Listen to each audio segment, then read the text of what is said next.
Hi all. ഇന്ന് നടന്ന category 2 social സയൻസിലെ സെക്ഷനാണ് നമ്മൾ ഡിസ്കസ് ചെയ്യാൻ പോകുന്നത്. എല്ലാവർക്കും എക്സാം വളരെ എളുപ്പമായെന്ന് വിചാരിക്കുന്നു.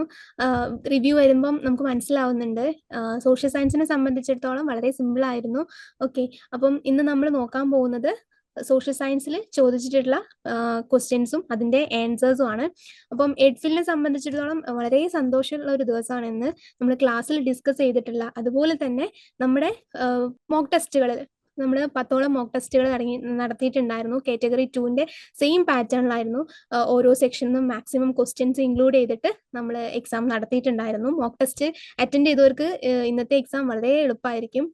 ഒരു 8-9 ക്വസ്റ്റ്യൻസ് മാത്രമേ ഔട്ട് ഓഫ് നമ്മുടെ മോക്ക് ടെസ്റ്റ് നിന്ന് വന്നിട്ടുള്ളൂ. അപ്പോൾ എല്ലാവർക്കും നന്നായിട്ട് ഈ ഒരു എക്സാം എഴുതാൻ പറ്റിയെന്ന് വിചാരിക്കുന്നു. ഓക്കെ, അപ്പോൾ നമുക്ക് ക്ലാസ്സിലേക്ക് പോവാം. ക്ലാസ് അല്ല, നമ്മൾ ഇന്ന് നടന്ന എക്സാമിൻ്റെ ഒരു ക്വസ്റ്റ്യൻ ആൻസർ ഡിസ്കഷൻ ആണ് ഉദ്ദേശിക്കുന്നത്. ഓക്കെ, ഇപ്പോൾ ഫസ്റ്റ് ക്വസ്റ്റ്യൻ സെറ്റ് ഡിയിലാണ് കേട്ടോ എടുത്തിരിക്കുന്നത്. ഫസ്റ്റ് ക്വസ്റ്റ്യൻ 2011 സെൻസസ് പ്രകാരം ഇന്ത്യയിൽ ഏറ്റവും കൂടുതൽ ജനസാന്ദ്രതയുള്ള സംസ്ഥാനം ഏതാണെന്നാണ് ചോദിച്ചിരിക്കുന്നത്. ഓക്കെ, 2011 സെൻസസ് പ്രകാരം ഓപ്ഷൻസ്: കേരളം, തമിഴ്നാട്, പുതുച്ചേരി, പശ്ചിമ Bengal. Okay, highest densely populated States ഏതാണ് താഴെ പറയുന്നവയിൽ നിന്നാണ് ചോദിച്ചിരിക്കുന്നത്. ഏതാണ്? പശ്ചിമ ബംഗാളാണ് കേട്ടോ, പശ്ചിമ ബംഗാളാണ്. അതിൽ അടുത്തത് നെക്സ്റ്റ് വരുന്നത് നമുക്കറിയാം, പുതുച്ചേരി എന്ന് പറയുന്നത് ഒരു സ്റ്റേറ്റ് അല്ല അല്ലെ, കേന്ദ്രഭരണ പ്രദേശമാണ്. തമിഴ്നാട്, അതിനുശേഷം കേരളം, ആ ഒരു രീതിയിലാണ് പോകുന്നത് കേട്ടോ. ഓക്കെ, അപ്പം തന്നിരിക്കുന്ന ഓപ്ഷൻസിൽ കറക്റ്റ് ആൻസർ എന്ന് പറയുന്നത് വെസ്റ്റ് ബംഗാളാണ്, അഥവാ പശ്ചിമ ബംഗാൾ. ഓക്കെ, ഈ നമ്മൾ തന്നിരിക്കുന്ന ഓപ്ഷൻസിൽ നമുക്ക് നോക്കിയാൽ മനസ്സിലാവും. ഏറ്റവും കൂടുതൽ ജനസാന്ദ്രതയുള്ള രണ്ടാമത്തെ സ്റ്റേറ്റ് എന്ന് പറയുന്നത് തമിഴ്നാടാണ്. അതിനുശേഷമാണ് കേരളം വരുന്നത്. ഓക്കെ, തന്നിരിക്കുന്ന ലിസ്റ്റ് പ്രകാരമാണ് കേട്ടോ. ഓക്കെ, ഇനി അടുത്ത ചോദ്യം: ചുവടെ നൽകിയിട്ടുള്ളവയിൽ ഭൗമ സമാന ഗ്രഹമല്ലാത്തത് ഏതാണ്? ഓപ്ഷൻസ്: ചൊവ്വ, ബുധൻ, ശുക്രൻ, വ്യാഴം. Mars: Mercury, Venus, Jupiter. ഇതിൽ ഏതാണ് അല്ലാത്തതെന്നാണ്. ഓപ്ഷൻ ഡി വ്യാഴമാണ് കറക്റ്റ് ആൻസർ കേട്ടോ. ഭൗമ സമാനമല്ലാത്ത ഗ്രഹം എന്ന് പറയുന്നത് വ്യാഴമാണ്. ചൊവ്വ, ബുധൻ, ശുക്രൻ, ഭൂമിയാണ് ഭൗമ സമാനമായിട്ടുള്ള ഗ്രഹം. ഓക്കെ, അടുത്ത ക്വസ്റ്റ്യൻ: ബ്രഹ്മസമാജം സ്ഥാപിച്ചത് ആരാന്നാണ്. നമ്മുടെ ക്ലാസ്സുകളിൽ നമ്മൾ ഏറ്റവും കൂടുതൽ ഡിസ്കസ് ചെയ്തിട്ടുള്ള ഒരു സെക്ഷൻ ആയിരുന്നു റിനൈൻസൻസ് അഥവാ നവോത്ഥാനം എന്ന് പറയുന്നത്. കേരളത്തിലെയും ഇന്ത്യയിലും ഒക്കെ നമ്മൾ വളരെ ഡീറ്റെയിൽ ആയിട്ട് ഡിസ്കസ് ചെയ്തിട്ടുണ്ടായിരുന്നു. വളരെ ഒരുപാട് ക്വസ്റ്റ്യൻസ് ഈ ഒരു സെക്ഷനിൽ ചോദിച്ചിട്ടുണ്ട്. ഓക്കെ, അപ്പൊ ബ്രഹ്മസമാജം സ്ഥാപിച്ചത് ആരാണെന്നാണ് ക്വസ്റ്റ്യൻ. ഹു ഫൗണ്ടഡ് ദ ബ്രഹ്മ സമാജ്? പണ്ഡിത രമാബായി, ജ്യോതിബ ഫൂലെ, വീരേശലിംഗം, രാജാറാം മോഹൻ റോയ്. ആരാണ് ബ്രഹ്മസമാജം സ്ഥാപിച്ചത്? ആരാണ്? ഓപ്ഷൻ: രാജാറാം മോഹൻ റോയ് ആണ് അല്ലെ. ഇന്ത്യൻ നവോത്ഥാനത്തിന്റെ പിതാവ് എന്നറിയപ്പെടുന്ന രാജാറാം മോഹൻ റോയ് ആണ് ബ്രഹ്മസമാജം സ്ഥാപിച്ചിട്ടുള്ളത്. 20th August 1828 കൊൽക്കത്തയിലാണ് രാജാറാം മോഹൻ റോയ് ബ്രഹ്മസമാജം സ്ഥാപിച്ചിട്ടുള്ളത്. ഓക്കെ, ഇനി അടുത്ത ക്വസ്റ്റ്യൻ: ദത്തവകാശ നിരോധന നിയമം നടപ്പിലാക്കിയത് ആരാണെന്നാണ്. ദത്തവകാശ നിരോധന നിയമം നടപ്പിലാക്കിയത് ആര്? The doctrine of lapse was introduced by whom? Okay, അപ്പോൾ ഓപ്ഷൻസ് വരുന്നത് വില്യം ബെന്റിക് പ്രഭു, ഡെൽഹൌസി പ്രഭു, വെല്ലസി പ്രഭു, ഹെൻറി ഹാർഡിച്ച്. ഓക്കെ, ആരാണ് ദത്തവകാശ നിരോധന നിയമം നടപ്പിലാക്കിയത്?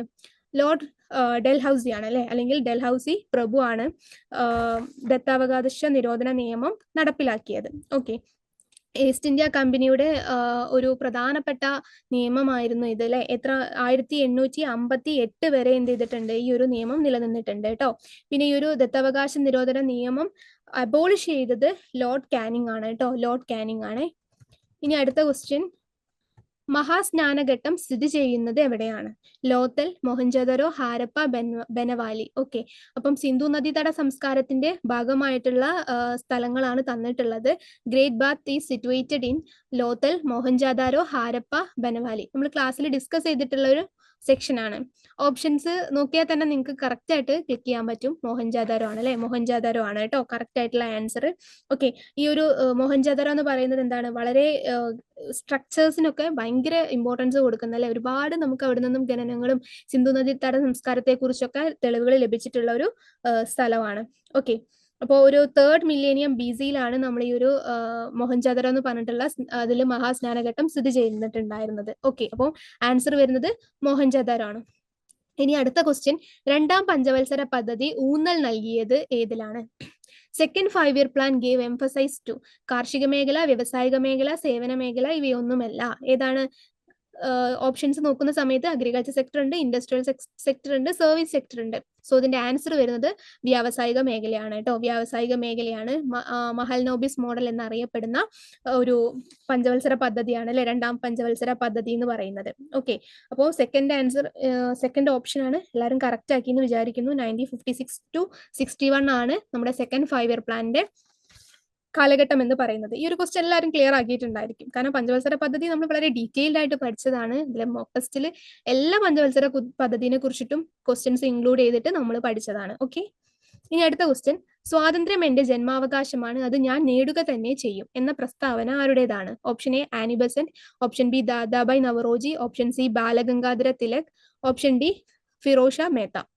Okay, so who made the statement that Swaraj is my birth rate and I shawl have it? Okay, ആരാണ് ഇത് പറഞ്ഞതെന്ന്?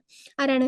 ബാലഗംഗാധര തിലക് ആണ് കേട്ടോ. ലോകമാന്യ തിലക് അല്ലെങ്കിൽ ലോകമാന്യ ബാലഗംഗാധര തിലക് എന്നറിയപ്പെടുന്ന ഇന്ത്യൻ സ്വാതന്ത്ര്യ സമരത്തിൽ വളരെ പ്രധാനപ്പെട്ട ഒരു വ്യക്തിത്വമാണ് ഈ ഒരു മുദ്രാവാക്യത്തിൽ അല്ലെങ്കിൽ ഈ ഒരു പ്രസ്താവനയുടെ ഉടമസ്ഥൻ എന്ന് പറയുന്നത്. ഓക്കെ, ഇത് വളരെ എളുപ്പമുള്ളൊരു ക്വസ്റ്റ്യൻ ആയിരുന്നു.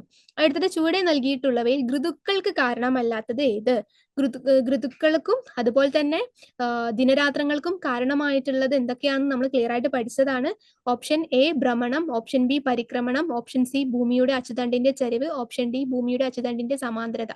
Okay, rotation, revolution, inclination of earth axis, parallelism of the earth axis. അപ്പോൾ ഓപ്ഷൻ എ ഭ്രമണമാണ് കാരണമല്ലാത്തത്. ഋതുക്കൾക്ക് ബാക്കിയെല്ലാം എന്ത് ചെയ്യുന്നുണ്ട്? കാരണമാകുന്നുണ്ട്. തന്നിരിക്കുന്ന ഓപ്ഷനിൽ ഏറ്റവും കുറവ് സാധ്യത ഉള്ളത് ഭ്രമണത്തിനാണ് കേട്ടോ. നമ്മൾ ഡിസ്കസ് ചെയ്തിട്ടുള്ള ക്വസ്റ്റ്യൻ ആണ്. ദിനരാത്രങ്ങൾക്കാണ് ഭ്രമണം കാരണമാകുന്നത്. ഈ ക്വസ്റ്റ്യനും എല്ലാവർക്കും കിട്ടിയിട്ടുണ്ടാവും എന്ന് വിചാരിക്കുന്നു. അടുത്തത്, കേരളത്തിലെ ഏറ്റവും ഉയരമുള്ള കൊടുമുടി ഏതാണ്? Doda Betta, Ponmudi, Agasthyamudi, Anamudi. Okay, highest peak in Kerala ഏതാണ്? ഓപ്ഷൻ ആൻസർ വരുന്നത് ഓപ്ഷൻ ഡി ആനമുടിയാണ് കേട്ടോ വരുന്നത്. ആനമുടിയാണ് കേരളത്തിലെ ഏറ്റവും ഉയരമുള്ള കൊടുമുടി എന്ന് പറയുന്നത്. 2695 മീറ്റർ ആണ് ആനമുടിയുടെ നീളം എന്ന് പറയുന്നത്. വെസ്റ്റേൺ ഘട്ടിലെ പശ്ചിമഘട്ടത്തിലാണ് ആനമുടി സ്ഥിതി ചെയ്യുന്നത്. അടുത്ത ക്വസ്റ്റ്യൻ, താഴെ കൊടുത്തിരിക്കുന്നവയിൽ കേരളത്തിലെ പരമ്പരാഗത വ്യവസായത്തിൽ ഉൾപ്പെടാത്തത് ഏതാണ്? ഓപ്ഷൻ എ കരകൗശല വ്യവസായം, ഓപ്ഷൻ ബി കൈത്തറി വ്യവസായം, ഓപ്ഷൻ സി സിമന്റ് വ്യവസായം, ഓപ്ഷൻ ഡി കയർ വ്യവസായം. Which of the following is not a traditional industry in Kerala? Handicraft industry, handloom industry, cement industry, coir industry. Okay, ഏതാണ്? സിമെന്റ് ഇൻഡസ്ട്രി ആണ് അല്ലെ. ബാക്കിയെല്ലാം നമ്മുടെ പരമ്പരാഗത വ്യവസായം. ക്വസ്റ്റ്യൻ ശ്രദ്ധിച്ചവർക്ക് മനസ്സിലാവും, പരമ്പരാഗത വ്യവസായമാണ്. ഓക്കെ, കുറെ കാലം മുന്നേ ഇവിടെ സ്ഥിതി ചെയ്യുന്ന അല്ലെങ്കിൽ നിലവിലുണ്ടായിരുന്ന വ്യവസായത്തിൽ ഏറ്റവും കൂടുതൽ നമുക്ക് ഇമ്പോർട്ടൻസ് കൊടുത്തിട്ടുള്ള അല്ലെങ്കിൽ നമ്മുടെ ഏറ്റവും കൂടുതൽ ഉണ്ടായിരുന്നത് കരകൗശലവും കൈത്തറിയും കയറൊക്കെ ആയിരുന്നു. ഓക്കെ, അപ്പൊ ഏറ്റവും കുറവ് ഏതാണ്? സിമെന്റ് ആണ് കേട്ടോ. ഓപ്ഷൻ എല്ലാവരും ക്ലിയർ ആക്കിയിട്ടുണ്ടായിരിക്കും. അടുത്തത്, താഴെ കൊടുത്തിരിക്കുന്ന UNDP തയ്യാറാക്കുന്നത് ഏതാണ്? ഭൗതിക ജീവിത ഗുണനിലവാര സൂചിക, മാനവ വികസന സൂചിക അതായത് HDI, മാനവ സന്തോഷ സൂചിക, അടുത്തത് മാനവ ദാരിദ്ര്യ സൂചിക. ഓക്കെ, ഇതിൽ ഓപ്ഷൻ സി മാനവ സന്തോഷ സൂചികയാണ് കറക്റ്റ് ആയിട്ടുള്ള ആൻസർ. അടുത്തത്, ഇന്ത്യയുടെ ആസൂത്രിത സമ്പദ് വ്യവസ്ഥ എന്ന പ്രശസ്തമായ പുസ്തകം രചിച്ചത് ആരാണ്? Option A MN Roy, option B M Visvesvaraya, option C Jawaharlal Nehru, option D Dadabhai Naoroji. ആരാണ് ഇന്ത്യൻ ആസൂത്രിത സമ്പദ് വ്യവസ്ഥയുടെ അല്ലെങ്കിൽ ഇന്ത്യൻ ആസൂത്രിത സമ്പദ് വ്യവസ്ഥ എന്നുള്ള പുസ്തകം എഴുതിയത്? M വിശ്വേശ്വരയ്യ ആണ് കേട്ടോ. M വിശ്വേശ്വരയ്യ ആണ്. So the planned economy for India, ആ ഒരു പേര് തന്നെ നമുക്ക് കിട്ടും. ഇന്ത്യൻ പ്ലാനിങ്ങിന്റെ ഫാദർ ഓഫ് ഇന്ത്യൻ പ്ലാനിങ് എന്നറിയപ്പെടുന്ന M വിശ്വേശ്വരയ്യ ആണ് ഈ ഒരു ബുക്ക് രചിച്ചിട്ടുള്ളത്. ഇന്ത്യൻ പ്ലാനിങ്ങിന് ഏറ്റവും കൂടുതൽ ഇമ്പോർട്ടൻസ് കൊടുത്തിട്ടുള്ള ഒരാളാണ്. അതുപോലെ തന്നെ ഇദ്ദേഹം ഒരു ഫേമസ് ആയിട്ടുള്ള ഒരു എഞ്ചിനീയർ ആണ് കേട്ടോ. എഞ്ചിനീയേഴ്സ് ഡേ ഒക്കെ ഇദ്ദേഹത്തിന്റെ പേരിലാണ് നമ്മൾ എന്ത് ചെയ്യുന്നത്? ആഘോഷിക്കുന്നത്. ഓക്കെ, അപ്പൊ ഏറ്റവും കൂടുതൽ നമ്മൾ ക്ലാസ്സിൽ ഡിസ്കസ് ചെയ്തിട്ടുള്ള ഒരു സെക്ഷനാണ് 5 year പ്ലാൻ എന്ന് പറയുന്നത്. അതിൽ നിന്ന് ഇപ്പൊ തന്നെ നമുക്ക് 3 ക്വസ്റ്റ്യൻസോളം കിട്ടിയിട്ടുണ്ട്. ഓക്കെ, ഇനി അടുത്ത ക്വസ്റ്റ്യൻ, ഏറ്റവും കനം കുറഞ്ഞ ഭൗമപാളി. ഇത് നമ്മൾ ചിത്രമൊക്കെ വെച്ചിട്ടാണ് അല്ലേ പഠിച്ചിട്ടുണ്ടായിരുന്നത്. Option A mantle, option B കാമ്പ്, ഓപ്ഷൻ സി ഭൂവൽക്കം, ഓപ്ഷൻ ഡി ശിലാമണ്ഡലം. ഇതിൽ ഏറ്റവും കനം കുറഞ്ഞ പാളി എന്ന് പറയുന്നത് ഭൂമിയുടെ ഏറ്റവും പുറംഭാഗമുള്ളതാണ് ഭൂവൽക്കം. ദ ക്രസ്റ്റ് ആണ് ആൻസർ കേട്ടോ. തിന്നസ്റ്റ് ലെയർ ഓഫ് എർത്ത് എന്ന് പറയുന്നത് ക്രസ്റ്റ് ആണ്. ഓൾമോസ്റ്റ് 70 to 80 kilometers ആണ് ഭൂവൽക്കത്തിന്റെ ഏരിയ വരുന്നത്. ഓക്കെ, അടുത്തത്, 15 ഡിഗ്രി തിരിയുന്നതിന് ഭൂമിക്ക് ആവശ്യമായ സമയം എത്രയാണ്? Option A 60 minute, option B 15 minute, option C 120 minute, option D 30 minute. Okay, 15 degree തിരിയുന്നതിന് ഭൂമിക്ക് ആവശ്യമായ സമയം എത്രയാണ്? 120 മിനിറ്റ് ആണ് കേട്ടോ. 120 മിനിറ്റ് ആണ്. ഇനി അടുത്തത്, വിജയനഗര സാമ്രാജ്യം സ്ഥാപിച്ചത് ആരാണെന്നാണ്? ഓപ്ഷൻ എ ഹരിഹരനും ബുക്കനും, ഓപ്ഷൻ ബി ബാബറും അക്ബറും, ഓപ്ഷൻ സി ശിവജിയും ബാലാജി വിശ്വനാഥും, ഓപ്ഷൻ ഡി രാജരാജനും രാജേന്ദ്രനും. ഓക്കെ, ആരാണ് വിജയനഗര എംപയർ ഫോർമുലേറ്റ് ചെയ്തത്? ആരാണ്? ഹരിഹരനും ബുക്കനും കൂടി ചേർന്നാണ് കേട്ടോ. ഹരിഹരനും ബുക്കനും കൂടി ചേർന്ന 1336 ഈ ഒരു സാമ്രാജ്യം സ്ഥാപിക്കപ്പെട്ടത്. ഏകദേശം ഡെക്കാന്റെ ഭാഗം, ഇന്ത്യയിലെ ഡെക്കാൻ ഭാഗത്താണ് വിജയനഗര സാമ്രാജ്യം സ്ഥാപിക്കപ്പെട്ടിട്ടുള്ളത് കേട്ടോ. അടുത്തത്, ചുവടെ നൽകിയിട്ടുള്ളവയിൽ ഹിമാലയ നിരകളിൽ ഏറ്റവും ഉയരം കൂടിയത് ഏതാണ്? ഹിമാചൽ, ഹിമാദ്രി, സിവാലിക്, പൂർവാചൽ. ഹിമാദ്രി ആണ് കേട്ടോ ഏറ്റവും കൂടുതൽ ഹിമാലയ നിരകളിൽ ഏറ്റവും ഉയരം കൂടിയിട്ടുള്ള റേഞ്ച് എന്ന് പറയുന്നത് ഹിമാദ്രി ആണ് കേട്ടോ. So which among the following ranges of the Himalaya is higher എന്ന് വെച്ചാൽ ഹിമാദ്രി ആണ്. ഇനി അടുത്തത്, ലോക വ്യാപാര സംഘടന നിലവിൽ വന്ന വർഷം? 1991, 1995, 1997, 2000. ഓക്കെ, എന്നാണ് ലോക വ്യാപാര സംഘടന നിലവിൽ വന്നത്? WTO അല്ലെ, വേൾഡ് ട്രേഡ് ഓർഗനൈസേഷൻ, 1995. ഇത് നമ്മൾ ക്ലാസ്സിൽ ഡിസ്കസ് ചെയ്തിട്ടുള്ള ഒരു ക്വസ്റ്റ്യൻ ആണ്. 1995 എന്ത് വന്നിട്ടുള്ളത്? വേൾഡ് ട്രേഡ് ഓർഗനൈസേഷൻ വന്നിട്ടുള്ളത്. എവിടെയാണ് അതിന്റെ ക്യാപിറ്റൽ? എവിടെയാണ്? ജനീവ, സ്വിറ്റ്സർലാൻഡിലാണ് കേട്ടോ. ഓക്കെ, 1995 ജനുവരി 1 WTO നിലവിൽ വന്നിട്ടുള്ളത്. ഓക്കെ, അപ്പം ഈ WTO എന്ന് പറയുന്നത് നമുക്കറിയാം ലോകത്തിലെ തന്നെ ലാർജസ്റ്റ് ഇന്റർനാഷണൽ എക്കണോമിക് ഓർഗനൈസേഷൻ ആണ് കേട്ടോ. ലാർജസ്റ്റ് വേൾഡിലെ ഏറ്റവും ലാർജസ്റ്റ് എക്കണോമിക് ഓർഗനൈസേഷൻ ആണ്. 164 മെമ്പർ കൺട്രീസ് ഒക്കെ കൂടുന്ന ഒരു വലിയൊരു സംഘടനയാണ് വേൾഡ് ട്രേഡ് ഓർഗനൈസേഷൻ എന്ന് പറയുന്നത്. 1995 ജനുവരി 1 നിലവിൽ വന്നത്. ഹെഡ് ക്വാർട്ടർ എന്ന് പറയുന്നത് ജനീവ, സ്വിറ്റ്സർലാൻഡിലാണ്. ഓക്കെ, ഇനി അടുത്തത്, അക്ബർ നാമ എന്ന ഗ്രന്ഥത്തിന്റെ രചയിതാവിന്റെ പേര്? നമ്മുടെ മോക്ക് ടെസ്റ്റിൽ ഇൻക്ലൂഡ് ചെയ്തിട്ടുള്ള ഒരു ക്വസ്റ്റ്യൻ ആയിരുന്നു ഇത്. Option A Alberuni, option B Ibn Battuta, option C Abul Fazl, option D Babur. Option C Abul Fazl ആണ് നമ്മുടെ അക്ബർ നാമ എന്ന ഗ്രന്ഥത്തിന്റെ കർത്താവ്. ഓക്കെ, അപ്പോൾ ആ ഒരു ക്വസ്റ്റ്യനും എല്ലാവർക്കും കിട്ടിയിട്ടുണ്ടാവും എന്ന് വിചാരിക്കുന്നു. ഈ ഒരു ഇതൊരു ബയോഗ്രാഫിയാണ് കേട്ടോ. 3rd മുഗൾ എംപറർ അക്ബറിന്റെ ഒരു പ്രധാനപ്പെട്ട അദ്ദേഹത്തിന്റെ ജീവചരിത്രം പറയുന്ന ഒരു പ്രധാനപ്പെട്ട ഒരു ഗ്രന്ഥമാണ് എന്ത്? അക്ബർ നാമ എന്ന് പറയുന്നത് കേട്ടോ. ഓക്കെ, അപ്പൊ കറക്റ്റ് ആയിട്ട് കിട്ടിയിട്ടുണ്ടാവും എന്ന് വിചാരിക്കുന്നു. അക്ബർ ആണ്, പേരിൽ തന്നെ ഉണ്ട് കേട്ടോ. അക്ബർ നാമ എന്ന് പറയുമ്പോൾ അക്ബറിന്റെ ഒരു ബയോഗ്രഫിയാണ് ഇതിൽ പറയുന്നത്. ഓക്കെ, 3 പാർട്ടോളം ഈ ഒരു ഗ്രന്ഥത്തിനുണ്ട്. അടുത്ത ക്വസ്റ്റ്യൻ, പ്രവർത്തിക്കുക അല്ലെങ്കിൽ മരിക്കുക എന്ന മുദ്രാവാക്യം ബന്ധപ്പെട്ടിരിക്കുന്നത് താഴെ പറയുന്നവയിൽ ആരുമായിട്ടാണ്? Option A Subhash Chandra Bose, option B Mahatma Gandhi, option C Gopal Krishna Gokhale, option D Bipin Chandra Pal. പ്രവർത്തിക്കുക അല്ലെങ്കിൽ മരിക്കുക, ഈ ഒരു മുദ്രാവാക്യം നമ്മൾ ചെറിയ ക്ലാസ് മുതൽ കേട്ടിട്ടുള്ളതാണ് അല്ലെ. The slogan of do or die associated with option B Mahatma Gandhi. എല്ലാവർക്കും കറക്റ്റ് ആയിട്ടുണ്ടാവും. അടുത്ത ക്വസ്റ്റ്യൻ എന്ന് പറയുന്നത്, ഒരു ധരാതലീയ ഭൂപടത്തിൽ മഞ്ഞ നിറം സൂചിപ്പിക്കുന്നത് എന്തിനെയാണ്? യെല്ലോ കളർ ഇൻ ടോപ്പോഷീറ്റ് റെപ്രസെന്റ്, അല്ലെങ്കിൽ നമ്മുടെ ധരാതലീയ ടോപ്പോഗ്രഫിക്കൽ മാപ്പിൽ യെല്ലോ കളർ കൊടുക്കുന്നത്. ഓക്കെ, ഓപ്ഷൻ എ വനം, ഓപ്ഷൻ ബി കൃഷിഭൂമി, ഓപ്ഷൻ സി പാഴ്ഭൂമി, ഓപ്ഷൻ ഡി ജലാശയം. ഈ ഒരു ക്വസ്റ്റ്യൻ നമ്മളൊരു 5 or 6 ടൈംസ് എങ്കിലും ഡിസ്കസ് ചെയ്തിട്ടുള്ളതാണ്. അപ്പോൾ അതുകൊണ്ട് എല്ലാവർക്കും എല്ലാ കളേഴ്സും അല്ലെ, മാപ്പിൽ ഓൾമോസ്റ്റ് എല്ലാ കളേഴ്സും നമ്മൾ പഠിച്ചിട്ടുള്ളതാണ്. ഓപ്ഷൻ ബി കൃഷിഭൂമി അല്ലെങ്കിൽ കൾട്ടിവബിൾ ലാൻഡിനെയാണ് നമ്മൾ എന്ത് ചെയ്യുന്നത്? ഈ ഒരു കളർ കൊണ്ട് ഡിനോട്ട് ചെയ്യുന്നത്, യെല്ലോ കൊണ്ട് ഡിനോട്ട് ചെയ്യുന്നത്. നമ്മൾ പറഞ്ഞിട്ടുണ്ടായിരുന്നു ക്ലാസ്സിൽ ഡിസ്കസ് ചെയ്യുന്ന സമയത്ത് ഗ്രീൻ തരും. ഇപ്പൊ ഗ്രീൻ ആകുമ്പോൾ കൺഫ്യൂഷൻ വരരുത്. അത് നൈസർഗിക സസ്യജാലങ്ങളെ അല്ലെങ്കിൽ നാച്ചുറൽ വെജിറ്റേഷനെയാണ് കാണിക്കുന്നത്. അപ്പൊ കൺഫ്യൂഷൻ വരരുത് എന്നൊക്കെ പറഞ്ഞിട്ട് നമ്മൾ പഠിച്ചിട്ടുണ്ടായിരുന്നു. ഓക്കെ, അപ്പൊ ആ ഒരു ക്വസ്റ്റ്യൻ വളരെ സിമ്പിൾ ആയിരുന്നു. അടുത്തത്, ഏറ്റവും വലിയ അക്ഷാംശ രേഖ? ഓപ്ഷൻ എ ഭൂമധ്യരേഖ, ഓപ്ഷൻ ബി ഉത്തരായന രേഖ, ഓപ്ഷൻ സി ദക്ഷിണായന രേഖ, ഓപ്ഷൻ ഡി ആർട്ടിക് വൃത്തം. ലാർജസ്റ്റ് ലാറ്റിറ്റ്യൂഡ് ഏതാണ്? ഭൂമധ്യരേഖയാണ് അല്ലെ. അതും നമ്മൾ ഡിസ്കസ് ചെയ്തിട്ടുള്ള ഒരു ക്വസ്റ്റ്യൻ ആണ്. അടുത്തത്, കുണ്ടറ വിളംബരം ബന്ധപ്പെട്ടിരിക്കുന്നത് ആരുമായിട്ടാണ്? പാലിയത്തച്ഛൻ, പഴശ്ശിരാജ, സ്വാതി തിരുനാൾ, വേലുത്തമ്പി അല്ലെ. Kundara proclamation is related with ആരുമായിട്ടാണ്? വേലുത്തമ്പിയുമായിട്ടാണ് അല്ലെ. വേലുത്തമ്പിയുമായിട്ടാണ് നമ്മൾ കുണ്ടറ വിളംബരം ബന്ധപ്പെട്ടിരിക്കുന്നത്. 1809 കുണ്ടറ വിപ്ലവം നടന്നിട്ടുള്ളത്. ഓക്കെ, അദ്ദേഹം എവിടുത്തെ ദിവാനായിരുന്നു? തിരുവിതാംകൂറിലെ ദിവാനായിരുന്നു അല്ലെ. ദിവാൻ ആ ഒരു അതായത് തിരുവിതാംകൂറിലെ ഭരണത്തില്, അതായത് ഇന്റേണൽ അഫയേഴ്സിൽ ബ്രിട്ടീഷുകാർ ഇടപെട്ടപ്പോഴാണ് ബ്രിട്ടീഷുകാർക്കെതിരെ വേലുത്തമ്പി ദളവ എന്ത് ചെയ്തിട്ടുള്ളത്? ഇത് കലാപം നയിച്ചിട്ടുള്ളത്. ഓക്കെ, അപ്പോ ഇദ്ദേഹത്തിനെ സഹായിക്കാൻ വന്നിട്ടുള്ള ആളാണ് ആര്? പാലിയത്തച്ഛൻ ട്ടോ. ഓക്കെ, കൊച്ചിയിലെ ദിവാനായിരുന്നു പാലിയത്തച്ഛൻ എന്ന് പറയുന്നത്. പിന്നെ സ്വാതി തിരുനാളിനെ നമുക്കറിയാം, പഴശ്ശിരാജയെ നമുക്കറിയാം അല്ലെ. ഓക്കെ, ഇപ്പോ കുണ്ടറ വിപ്ലവം വിളംബരം ബന്ധപ്പെട്ടിരിക്കുന്ന ആരുമായിട്ടാണ്? വേലുത്തമ്പി ദളവയുമായിട്ട് ബന്ധപ്പെട്ടതാണ്. ഓക്കെ, ഒരു ക്വസ്റ്റ്യൻ നമ്മൾ ഡിസ്കസ് ചെയ്തതല്ലേ. അടുത്തത്, അച്ചടി യന്ത്രം കണ്ടുപിടിച്ചത് ആര്? Gutenberg, Galileo, Isaac Newton, Kepler. Kepler. Okay, ആരാണ് പ്രിന്റിംഗ് പ്രസ് ഇൻവെന്റ് ചെയ്തത്? ആരാണ്? ഗുട്ടൻബർഗ് ആണ് കേട്ടോ. ഗുട്ടൻബർഗ് ആണ്. ജോഹന്നാസ് ഗുട്ടൻബർഗ് എന്നാണ് അദ്ദേഹത്തിന്റെ മുഴുവൻ നെയിം. ജർമ്മനിയിലുള്ള ഒരു വ്യക്തിയാണ്. 1440 അല്ലെങ്കിൽ 1436 ഒരു ടൈം പീരീഡിലാണ് പ്രിന്റിംഗ് പ്രസ് ഇദ്ദേഹം എന്ത് ചെയ്തിട്ടുള്ളത്? ഇൻവെന്റ് ചെയ്തിട്ടുള്ളത്. അടുത്തത്, എല്ലാ കാലാവസ്ഥ പ്രതിഭാസങ്ങളും സംഭവിക്കുന്ന അന്തരീക്ഷ പാളി. Troposphere, stratosphere, mesosphere, thermosphere. Okay, അപ്പോൾ അറ്റ്മോസ്ഫിയർ ലെയറിൽ ഏതിലാണ് ക്ലൈമാറ്റിക് ചേഞ്ചസ് അല്ലെ എല്ലാ ക്ലൈമാറ്റിക് ആയിട്ടുള്ള ഫാക്ടേഴ്സും കൂടുതൽ വരുന്നത്? ട്രോപ്പോസ്ഫിയറിലാണ് അല്ലേ. മഴ, മഞ്ഞ്, എല്ലാം, ഇടിമിന്നൽ, മിന്നൽ എല്ലാം വരുന്നത് എന്തിലാണ്? ട്രോപ്പോസ്ഫിയറിലാണ്. ഓക്കെ, ഭൂമിയുടെ ഏറ്റവും അടുത്ത് കിടക്കുന്ന ലെയർ ആണ്. ഓക്കെ, ഈ ഒരു സെക്ഷനിൽ നമ്മൾ ഡിസ്കസ് ചെയ്തൊരു ക്വസ്റ്റ്യൻ ആണ്. അടുത്തത്, ഭൂമിയുടെ ഏറ്റവും ചൂടുള്ള താപീയ മേഖല. ശൈത്യമേഖല, മിതോഷ്ണ മേഖല, ഉഷ്ണമേഖല, ഉപോഷ്ണ മേഖല. ഓക്കെ, ഹോട്ടസ്റ്റ് ടെമ്പറേച്ചർ സോൺ ഏതാണെന്നാണ്? ടോറിഡ് സോൺ അഥവാ ഉഷ്ണ മേഖലയാണ് കറക്റ്റ് ആയിട്ടുള്ള ആൻസർ. അടുത്തത്, മെസൊപ്പൊട്ടോമിയൻ സംസ്കാരവുമായി ബന്ധപ്പെട്ട നദിയുടെ പേര്. നൈൽ നദി, ഹൊയാങ്ങോ നദി, സിന്ധു നദി, യൂഫ്രട്ടീസ് നദി. അല്ലെ, യൂഫ്രട്ടീസ്, ടൈഗ്രീസ് നദികൾക്കിടയിൽ സ്ഥിതി ചെയ്യുന്ന സംസ്കാരമാണ് ഏത്? മെസൊപ്പൊട്ടോമിയൻ സംസ്കാരം എന്ന് പറയുന്നത്.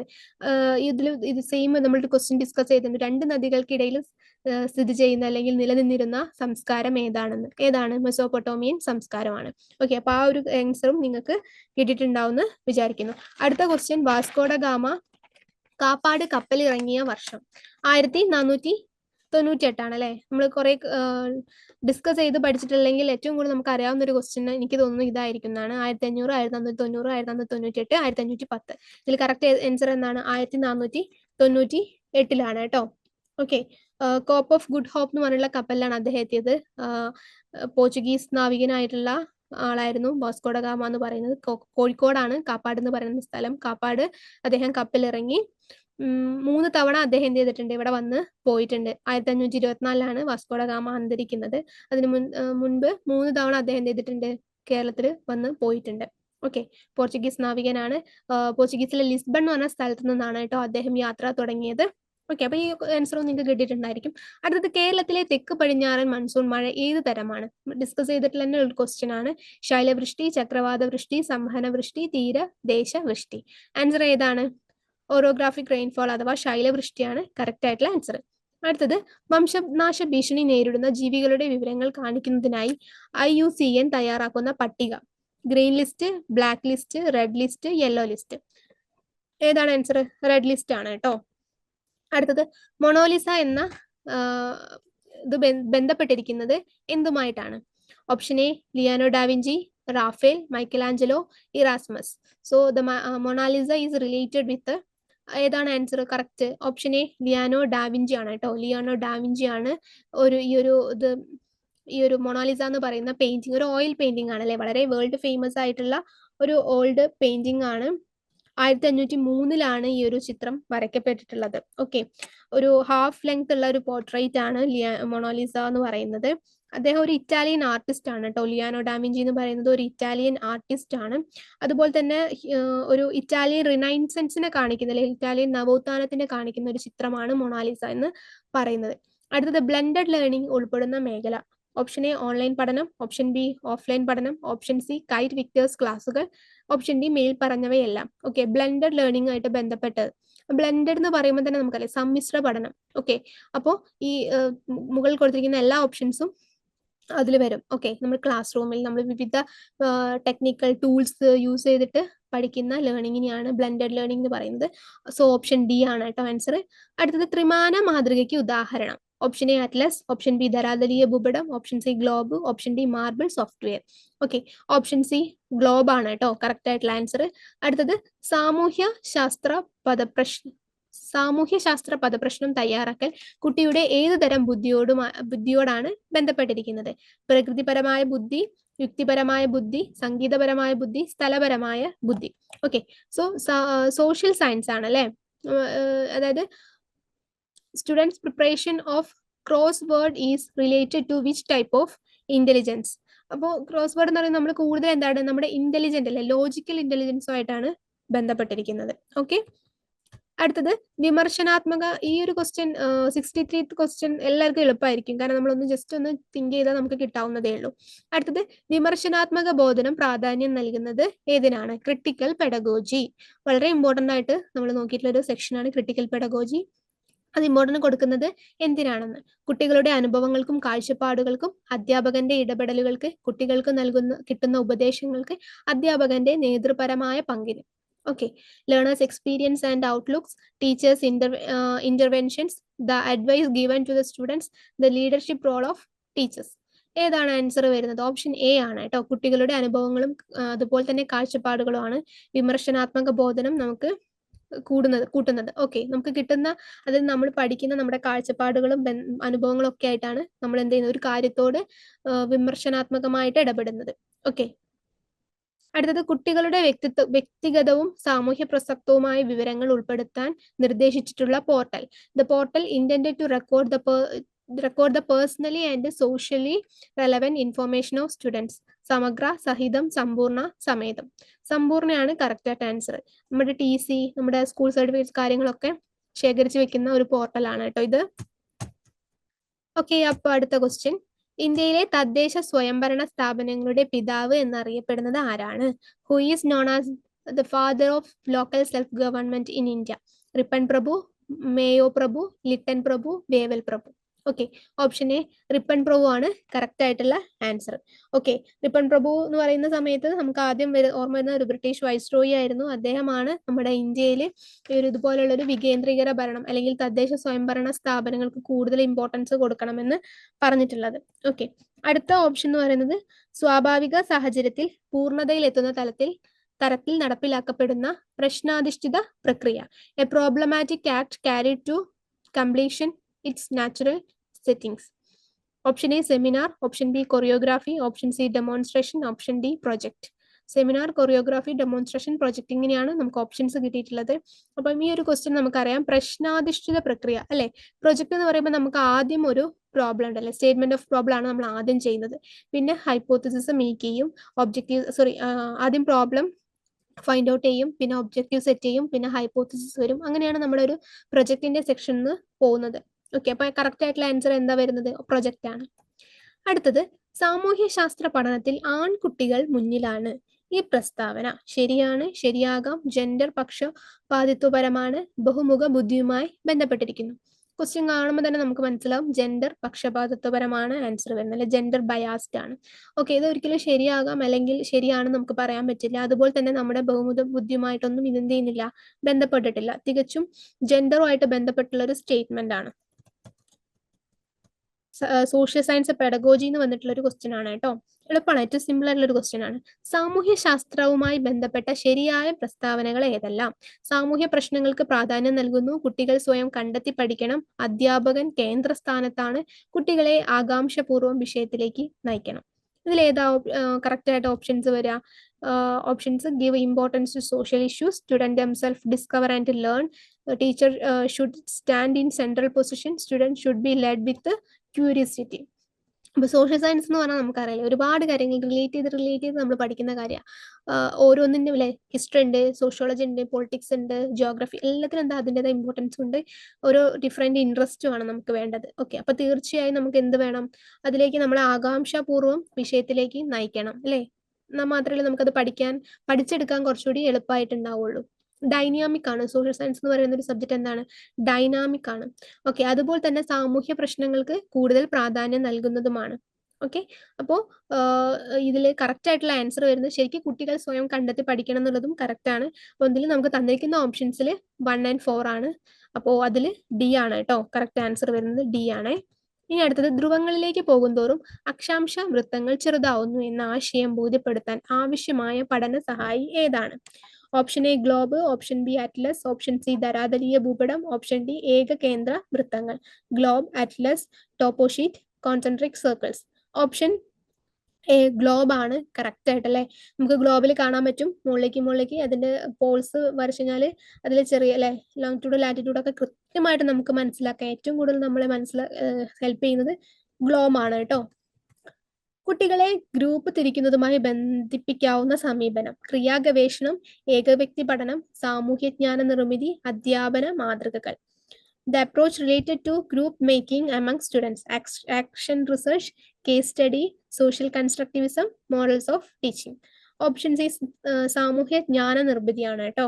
കുട്ടികളെ സോഷ്യൽ കൺസ്ട്രക്റ്റിവിസം അല്ലെങ്കിൽ കൺസ്ട്രക്റ്റിവിസ്റ്റ് ക്ലാസ് റൂമിലാണ് നമ്മൾ എന്ത് ചെയ്യുന്നത്, കുട്ടികളെ വിവിധ തരത്തിൽ ഗ്രൂപ്പുകളാക്കി അവർക്ക് ഗ്രൂപ്പ് ആക്ടിവിറ്റീസ് ഒക്കെ കൊടുക്കുന്നത്. ഓക്കെ, കുട്ടികൾ കുറച്ചുകൂടി സെൽഫ് ആയിട്ടുള്ള കാര്യങ്ങൾ ചെയ്ത് പഠിക്കാനൊക്കെ വേണ്ടിയിട്ട് നമ്മൾ കൂടുതൽ ഇമ്പോർട്ടൻസ് കൊടുക്കുന്നത് സാമൂഹ്യ ജ്ഞാന നിർമ്മിതി അല്ലെങ്കിൽ സോഷ്യൽ കൺസ്ട്രക്റ്റിവിസത്തിലാണ് കേട്ടോ.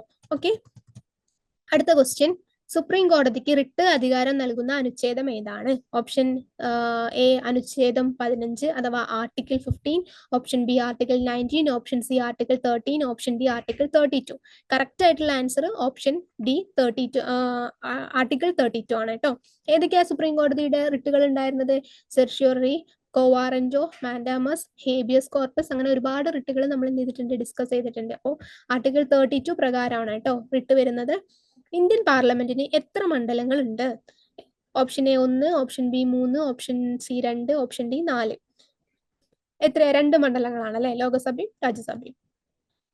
ഏറ്റവും എളുപ്പമായിട്ടുള്ള ഒരു ക്വസ്റ്റ്യൻ ആയിരുന്നു. ക്ലാസ് എടുക്കുന്ന സമയം അധ്യാപികയുടെ കയ്യിൽ നിർബന്ധമായും ഉണ്ടായിരിക്കേണ്ട രേഖ: ഹാജർ പുസ്തകം, ഉച്ചഭക്ഷണ register, teaching manual, SRG manual.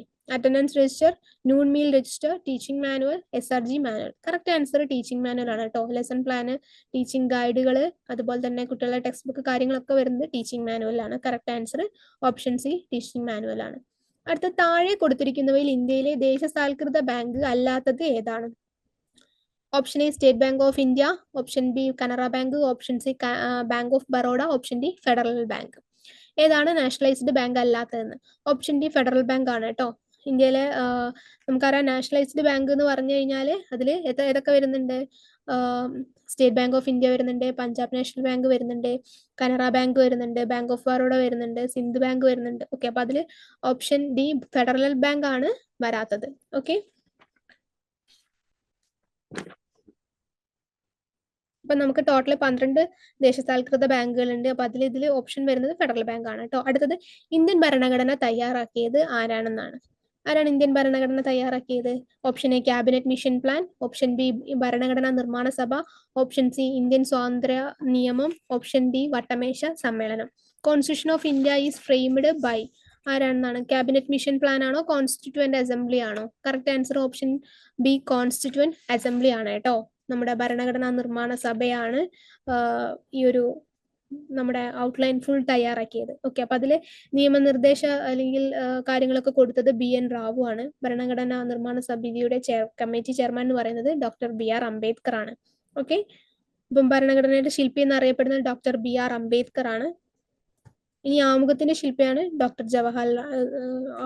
ശില്പിയാണ് Jawaharlal Nehru കേട്ടോ. ഓക്കെ, അടുത്ത ക്വസ്റ്റ്യൻ: പഠനത്തിനായുള്ള വിലയിരുത്തൽ പ്രാധാന്യത്തിൽ എടുക്കാത്തത്? കുട്ടികളുടെ ആവശ്യങ്ങൾ, കുട്ടികളുടെ കഴിവുകൾ, കുട്ടികളുടെ പഠനശൈലി, കുട്ടികൾ പരസ്പരം കണ്ടെത്തുന്ന തെറ്റുകൾ. Assessment for learning gives less importance to need of students, abilities of student, learning style of students and mistakes found out by the student themself. ഇതിൽ കൂടുതൽ നമുക്ക് ഇതൊരു സോഷ്യൽ സയൻസ് പെഡഗോജി ക്വസ്റ്റ്യൻ ആണ്. ഓപ്ഷൻ ഡി കുട്ടികൾ പരസ്പരം കണ്ടെത്തുന്ന തെറ്റുകളാണ് കുറച്ചുകൂടി നമുക്ക് എന്ത് ചെയ്യുന്നത്, നമ്മൾ പഠനത്തിൽ പ്രാധാന്യത്തിൽ എടുക്കാത്തത്. ബാക്കി കുട്ടികളുടെ ആവശ്യത്തിനനുസരിച്ചായിരിക്കണം പഠനം നടക്കേണ്ടത്. അതുപോലെ തന്നെ കുട്ടികളുടെ കഴിവുകൾ പ്രോത്സാഹിക്കപ്പെടണം. പലതരത്തിലുള്ള പഠന ശൈലികൾ ഉണ്ടാവും. അപ്പൊ അതൊക്കെ നമ്മൾ എന്ത് ചെയ്യണം, അതിനൊക്കെ മുൻതൂക്കം കൊടുക്കണം. അപ്പൊ ഓപ്ഷൻ ഡി ആണ് ഇതിൽ എന്ത് ചെയ്യുന്നത് അത്ര ഇമ്പോർട്ടന്റ് അല്ലാത്തത്. അടുത്തത് ഇന്ത്യയിലെ ആദ്യത്തെ മുഖ്യ തെരഞ്ഞെടുപ്പ് commissioner. Option A VS Ramadevi, option MS Gill, option N Gopalaswami, option D Sukumar Sen. Sukumar Sen ആണ് കേട്ടോ ഇന്ത്യയിലെ ആദ്യത്തെ മുഖ്യ തെരഞ്ഞെടുപ്പ് കമ്മീഷണർ. അടുത്തത് പഠനത്തെ സ്വാധീനിക്കുന്ന ഘടകങ്ങൾ എന്നതിൽ ഉൾപ്പെടാത്തത്? അഭിപ്രേരണ, പഠന സന്നദ്ധത, പ്രക്ഷേപണ പ്രതിവിധികൾ, ക്ലാസ് റൂം അന്തരീക്ഷം. Motivation, learning readiness, project techniques, class room environment. ഇതിൽ പ്രക്ഷേപണ പ്രതിവിധികൾ അഥവാ പ്രൊജക്റ്റീവ് ടെക്നിക്സ് ആണ് കേട്ടോ ലേണിംഗ് അത്ര കൂടുതലായിട്ട് ഇൻഫ്ലുവൻസ് ചെയ്യാത്തത്. അടുത്തത് കാഴ്ച പരിമിതിയുള്ള കുട്ടിക്ക് ഏതുതരം ഭൂപടമാണ് അനുയോജ്യം? രാഷ്ട്രീയ ഭൂപടം, ഭൗതിക ഭൂപടം, ഭൂപ്രകൃതി ഭൂപടം. ഓപ്ഷൻ ഡി അറ്റ്ലസ് ആണ് കേട്ടോ കറക്റ്റ് ആയിട്ടുള്ള ആൻസർ. അടുത്തത് യൂണിയൻ ക്യാബിനറ്റിന്റെ അധ്യക്ഷൻ. ഓപ്ഷൻ എ രാഷ്ട്രപതി, ഓപ്ഷൻ ബി പ്രധാനമന്ത്രി, ഓപ്ഷൻ സി ഉപരാഷ്ട്രപതി, ഓപ്ഷൻ ഡി ആഭ്യന്തര മന്ത്രി. President, prime minister, vice president, home minister. Option B പ്രധാനമന്ത്രിയാണ് യൂണിയൻ ക്യാബിനറ്റിന്റെ അധ്യക്ഷൻ എന്ന് പറയുന്നത്. അടുത്ത പഠനത്തിന്റെ വിലയിരുത്തൽ എന്നതുമായി ബന്ധപ്പെട്ട സൂചകം ഏത്? സ്കൂൾ റിസൾട്ടുകളുടെ താരതമ്യം, അധ്യാപികയുടെ നിരന്തര വിലയിരുത്തൽ, ഓപ്ഷൻ സി കുട്ടിയുടെ സ്വയം വിലയിരുത്തൽ, ഓപ്ഷൻ ഡി രക്ഷിതാവിന്റെ വിലയിരുത്തൽ. അപ്പൊ പഠനത്തിന്റെ വിലയിരുത്തൽ എന്നതുമായി ബന്ധപ്പെട്ട സൂചകം അധ്യാപികയുടെ നിരന്തര വിലയിരുത്തലാണ് കേട്ടോ. അപ്പം ഇവിടെ നമുക്കറിയാം നിരന്തരം എന്താണ്, പഠനം എന്ന് പറഞ്ഞാലല്ലേ നിരന്തരം നമ്മൾ എന്ത് ചെയ്യണം, നമ്മുടെ വിലയിരുത്തലുകൾക്ക് നമ്മൾ കൂടുതൽ ഇമ്പോർട്ടൻസ് കൊടുക്കണം. കാരണം ഓരോ സ്റ്റേജിലും നമ്മൾ എവിടെ എത്തി, എങ്ങനെ എത്തി എന്നൊക്കെ നമുക്ക് അറിയണമെങ്കിൽ എന്ത് ചെയ്യണം, നിരന്തര വിലയിരുത്തലുകൾ ആവശ്യമാണ്. Continuous assessment of teacher. അടുത്തത് സ്ഥാനനിർണയത്തിന് ആവശ്യം വേണ്ട രേഖകൾ. അക്ഷാംശ രേഖകൾ, രേഖാംശ രേഖകൾ, ഭൂമധ്യരേഖ, അന്താരാഷ്ട്ര ദിനാങ്ക രേഖ. ഏതൊക്കെയാ? Latitudes, longitudes, equator, international date line.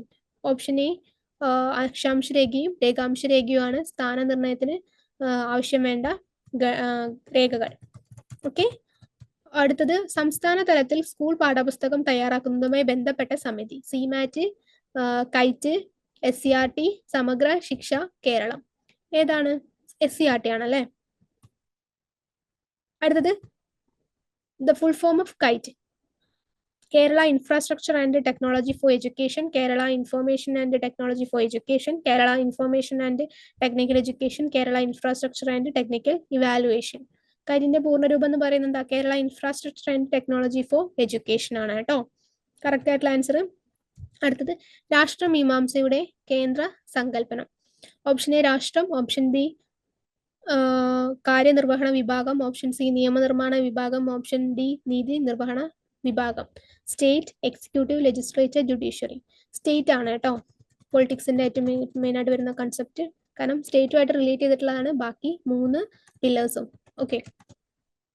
അടുത്തത് താഴെ കൊടുത്തിരിക്കുന്നതിൽ ഇന്ത്യയിലെ പാവപ്പെട്ടവരിലും പാവപ്പെട്ടവർക്ക് ഭക്ഷ്യ ഭദ്രത ഉറപ്പുവരുത്തുന്നതുമായ പദ്ധതി. അന്നപൂർണ, അന്ത്യോദയ അന്നയോജന, ഉച്ച ഭക്ഷണ പദ്ധതി, സംയോജിത ശിശു വികസന പദ്ധതി. അപ്പൊ ഇവിടെ ചോദിച്ചിരിക്കുന്ന എന്താ? പാവപ്പെട്ടവരിലും പാവപ്പെട്ടവർക്ക് അല്ലെ ഭക്ഷ്യ ഭദ്രത ഉറപ്പുവരുത്തുന്നത്. ഏത്? അന്ത്യോദയ അന്നയോജനയാണ് കേട്ടോ. അന്നപൂർണ പറയുന്നത് 65 വയസ്സിന് മേലുള്ളവർക്കാണ്. ഉച്ചഭക്ഷണം എന്ന് പറയുന്നത് കുട്ടികൾക്കാണ്. സംയോജിത ശിശു വികസനം എന്ന് പറയുന്നതും എന്താണ്? കുട്ടികൾക്കുള്ളതാണ്. സോ അന്ത്യോദയ അന്നയോജനയാണ് കറക്റ്റ് ആയിട്ടുള്ള ആൻസർ. അടുത്തത് പഠന നേട്ടത്തിന്റെ സവിശേഷതകളിൽ ഉൾപ്പെടാത്തത്.